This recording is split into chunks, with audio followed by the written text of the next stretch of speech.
Bonjour à tous et bienvenue dans la semaine de l'écho sur France 24, largement consacrée au plan automobile d'Emmanuel Macron, un plan de 8 milliards d'euros. Malgré ce plan, Renault a annoncé qu'il allait supprimer 15 000 emplois dans le monde, dont 4 600 en France. Le constructeur veut faire 2 milliards d'économies en 3 ans. Le plan d'Emmanuel Macron va-t-il sauver l'automobile? On en parle avec mes deux invités. J'ai le plaisir d'avoir à mes côtés Franck Marotte. Bonjour, vous êtes président directeur général de Toyota France, également avec nous Flavien Neuvy, directeur de l'Observatoire CTLM, également maire d'ailleurs de Sébaza dans le Puy-de-Dôme. Merci à tous les deux d'avoir accepté notre invitation. Je vais commencer avec vous, Franck Marotte. Le site de Toyota, d'après ce que j'ai lu, emploie 4 500 personnes en France. Votre réaction après l'annonce du plan d'économie chez Renault, est-ce que ça vous a surpris ? Écoutez, on n'a pas pour habitude de parler de nos concurrents. Je pense que chacun est beaucoup plus approprié pour parler de lui-même. Mais néanmoins, la crise a été extrêmement profonde avec une fermeture quasi complète des activités depuis 2 mois et demi. Et forcément, un certain nombre de constructeurs ont énormément souffert financièrement. Après, les conditions dans lesquelles les constructeurs sortent de la crise dépendent aussi des conditions dans lesquelles ils sont entrés dans la crise. Et manifestement, d'après ce qu'on a pu entendre ce matin, eh bien, Renault rencontre des difficultés. Ça pourrait arriver à Toyota sur le site français, par exemple? Alors, pas du tout. On est dans une dynamique, au contraire, d'investissement, puisqu'on fait depuis une vingtaine d'années notre petite citadine Yaris sur le site de Valenciennes, dans des conditions de compétitivité et de rentabilité tout à fait satisfaisantes. Et ça nous a poussé encore récemment à réinvestir dans le site pour un deuxième modèle, un BSUV, la Yaris Cross, qui a été présenté il y a quelques semaines et qui représente un investissement global de 300 millions d'euros avec à nouveau des CDI supplémentaires. Donc on est dans une dynamique, pour le coup, extrêmement positive sur le site industriel que nous avons en France. Flavien Neuvy, le plan d'Emmanuel Macron n'a donc pas empêché, on l'a vu, cette suppression des effectifs chez Renault. Renault peut-il disparaître, comme l'a dit Bruno Le Maire ? Alors, Renault est en grande difficulté. L'annonce du plan vient confirmer ce qui avait été annoncé d'ailleurs avant même la crise du Covid, puisque Renault avait annoncé vouloir faire un plan d'économie avant que la crise sanitaire ne débute. Et c'est vrai que cette crise sanitaire qui a touché tous les constructeurs touche encore plus fortement les constructeurs qui étaient déjà en difficulté avant, et c'est le cas de Renault. Renault peut-il disparaître? Je ne pense pas, honnêtement, pour plusieurs raisons. La première raison, c'est que l'État est actionnaire, est le principal actionnaire, et que l'État ne laissera jamais tomber Renault. Il y a une histoire forte entre la France et Renault, et que cette entreprise emblématique ne peut pas disparaître. Et puis, au-delà de ça, si vous voulez, malgré les difficultés conjoncturelles, importantes certes, mais Renault garde quand même de nombreux atouts. J'en cite deux rapidement. Le premier, c'est sa gamme de véhicules low cost, avec la gamme Dacia qui fonctionne bien et sur laquelle Renault gagne de l'argent. Et le deuxième élément, c'est évidemment l'alliance avec Nissan, alors qu'il a beaucoup souffert sur ces dernières années avec tous les problèmes de gouvernance qu'il y a eu, mais cette alliance, à terme, va certainement redonner des résultats. Et ça, c'est un atout fort parce que ça donne une taille importante à l'alliance Renault-Nissan. Franck Marotte, le soutien à la demande est assez fort dans le cadre de ce plan d'Emmanuel Macron, puisqu'il y a une multitude de primes à la conversion qui profitent aux ménages modestes pour l'achat d'un véhicule neuf, bonus écologique de 7 000 € pour l'achat d'un véhicule électrique, bonus de 2 000 €, donc je cite toujours, pour les hybrides rechargeables. Est-ce que ça va marcher ? Alors, il y a deux volets dans le plan qui a été annoncé. Effectivement, la première partie concerne un élément de déstockage en fait dans les semaines qui viennent, et c'est tout l'objet de la prime à la conversion revalorisée. Ça, incontestablement, les moyens sont importants et ça va favoriser des foyers modestes ou de la classe moyenne, puisque c'est la cible du gouvernement. Et les moyens en proportion des prix de vente des véhicules d'occasion ou des véhicules neufs qui sont concernés vont favoriser la demande. Donc ça va incontestablement, dans une limite de 200 000 ventes, puisque c'est ce qui a été annoncé par le gouvernement, mais ça va favoriser, dans les semaines qui viennent, et probablement jusqu'à fin juillet, un déstockage massif. La deuxième partie du plan concerne la transition écologique, dans laquelle nous croyons énormément depuis 20 ans, puisque Toyota s'est lancé dans l'aventure hybride il y a 20 ans. Cette transition écologique, il faut la renforcer, et le plan est intéressant de ce point de vue. La seule chose que nous regrettons chez Toyota, c'est qu'il soit trop polarisé et trop discriminant en termes de technologie.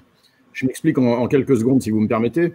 Il favorise les électriques à batterie, les électriques à hydrogène avec 7 000 €, vous l'avez dit, les électriques, les plug-in hybrides, donc les hybrides rechargeables avec 2 000 €.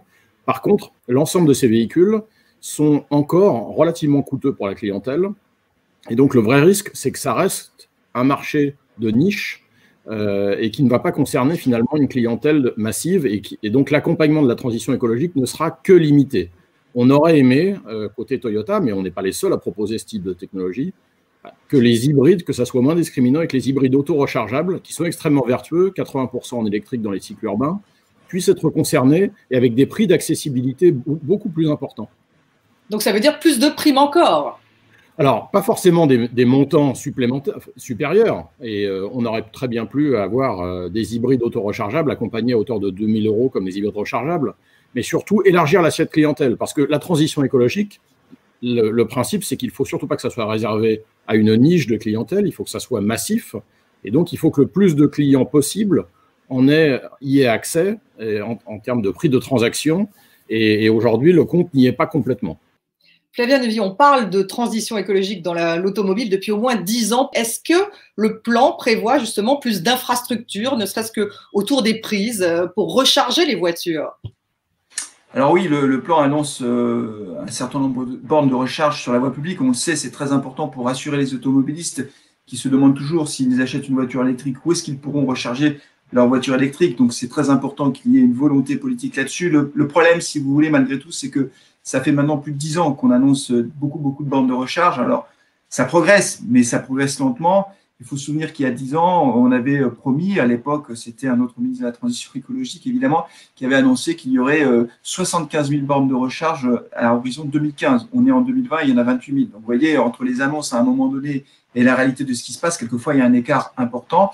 Et puis après, on note aussi que même en 2012, puisqu'il y avait eu un plan de relance qui avait été annoncé à l'époque, avec un soutien fort à la filière 100% électrique, que 8 ans après, on en est toujours à peu près au même point, c'est-à-dire que la technologie 100% électrique, sans aide publique, n'est toujours pas compétitive et beaucoup plus chère pour les automobilistes. Et là aussi, c'est quand même un obstacle encore important. Et pourquoi tant d'obstacles en un mot? Parce que lorsqu'on veut encourager l'offre verte, eh bien, il faut qu'il y ait des prises dans les villes, dans les garages. Oui, mais au final, c'est aussi parce que, si vous voulez, il y a quelque chose qui est assez simple, il y a un principe qui est simple, c'est que quand on veut faire quelque chose, il faut savoir qui va payer. Alors, quand on dit on va faire 100 000 bornes de recharge ou 75 000, peu importe, d'accord, très bien, qui paye? Et là, tout le monde se renvoie un peu la balle parce que l'État dit, bah non, c'est pas nous. Les collectivités territoriales, les mairies, les départements en mettent quelques-unes, mais elles disent, mais moi, j'ai pas les moyens de déployer 50 bornes sur mon territoire. Les pétroliers, eux, ils disent, bah, c'est pas notre métier. Enfin, tout le monde se renvoie un peu la balle. Et c'est ce qui fait que, à la fin, bah, ça se développe, mais peut-être pas aussi vite qu'il le faudrait. Franck Marotte, il a beaucoup parlé de relocalisation de la production automobile. Emmanuel Macron, vous qui travaillez pour un groupe nippon, mais qui a une usine en France importante, qu'est-ce que vous pensez de cette idée de relocaliser la fabrication de l'automobile? De la relocalisation industrielle, ça crée de l'emploi, ça crée du pouvoir d'achat sur le territoire national. Donc c'est toujours extrêmement vertueux, y compris pour vendre des véhicules. Et puis la deuxième chose, c'est que pour des usines automobiles se portent bien, il faut qu'elles soient bien entourées par un tissu de fournisseurs puissants, économiquement viables. Et donc, il est indispensable, y compris pour notre implantation industrielle en France, dans la région de Valenciennes, que ce tissu de fournisseurs soit en bonne santé. Et je crois que le plan de participation capitalistique ou d'investissement ou d'aide à l'investissement dans la digitalisation des fournisseurs et de toute la filière est, de ce point de vue, extrêmement positif. Flavien Neuvy, votre avis justement sur cette relocalisation de la production automobile?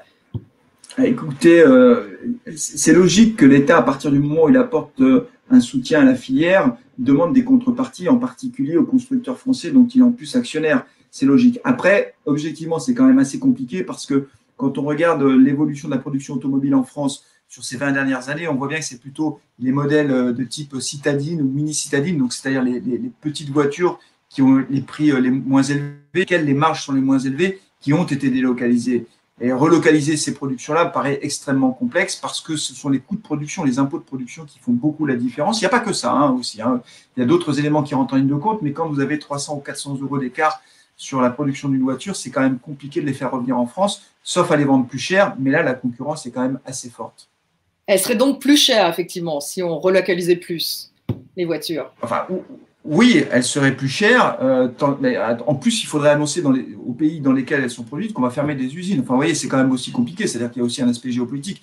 Donc, bien sûr, il y a des annonces. Voilà, l'idée, c'est de produire plus de voitures électriques en France. On verra si les ventes décollent à l'avenir. Pour l'instant, elles restent encore assez marginales. Les automobilistes sont plutôt prudents par rapport à cette technologie 100% électrique. On verra ce qui se passe dans les prochaines années. Mais voilà, relocaliser des productions entières, des chaînes de production, objectivement, ça paraît compliqué. Ça paraît compliqué. Franck Marotte, une dernière question. Est-ce que l'avenir, c'est véritablement la voiture verte sous toutes ses formes, hybride, électrique, hybride rechargeable? Incontestablement, il est absolument fondamental que l'industrie automobile participe à la transition écologique. Le chemin a commencé à être pris, il faut le tenir. Et chez Toyota, on a un objectif en 2050 d'avoir complètement décarboné notre offre de mobilité. Et je pense que l'ensemble des constructeurs vont faire les efforts qu'il faut pour avoir ce type d'objectif. Et c'est vraiment indispensable. On a vécu une crise, finalement, un peu de modèle et de colonisation de notre espace Terre ces derniers mois.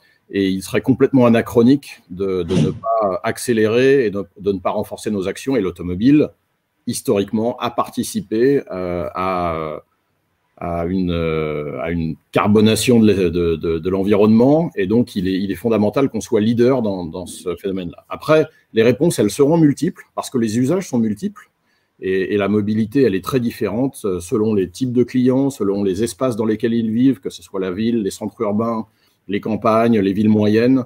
Donc il n'y aura pas une seule technologie, il n'y aura pas une seule réponse. Les constructeurs vont investir éventuellement de manière différenciée selon leur culture, selon leur stratégie. Ce qui est important, je crois, c'est que tout le monde puisse y participer et que de ce point de vue, les autorités publiques accompagnent l'ensemble des offres technologiques à une seule condition finalement, qu'elles contribuent effectivement à cette décarbonation. Et ce qui vient d'être dit en termes de vertu d'un modèle accessible pour la majorité des clients, donc mass market, et puis de la localisation de sa production en France, ça milite, je crois, pleinement pour une petite citadine compétitive, urbaine, la Yaris, qui est faite en France, à un prix accessible, hybride, 80% en électrique. Merci beaucoup, Franck Marotte, d'avoir été avec nous, président directeur général de Toyota France. Merci à vous, Flavien Neuvy, et merci à vous, bien sûr, d'avoir suivi la Semaine de l'Éco. Restez avec nous sur France 24. Merci beaucoup.